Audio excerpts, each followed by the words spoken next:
இது வந்து எங்கள் வீட்டு தோட்டத்தில் இருக்கிற எலுமிச்சங்காயும் பச்சை மிளகாயும் போட்டு நீங்கள் வந்து அதை பாயில் பண்ணணும் அப்படின்னு அவசியமே இல்லை.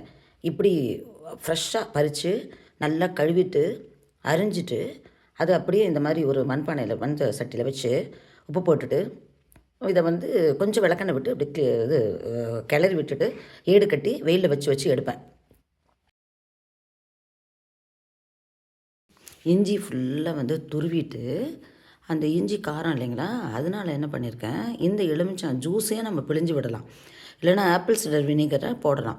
நான் என்ன பண்ணேன், இந்த லெமன் இருக்குது இல்லைங்களா, அதையே பிழிஞ்சு விட்டு பச்சை இஞ்சியே, அதெல்லாம் பாயில் கூட பண்ணலை, பச்சை இஞ்சியில் இந்த லெமனை பிழிஞ்சு விட்டுட்டு சும்மா லெமன் பிழிஞ்சதுக்கு ஆதாரமாக ஒரு 4-5 லெமன் பீசஸையும் அது உள்ளே போட்டுட்டு அதே மாதிரி விளக்கெண்ணெய் கொஞ்சம் போட்டு உப்பு போட்டு கிளறி இது இஞ்சி இது வச்சுருக்கேன்.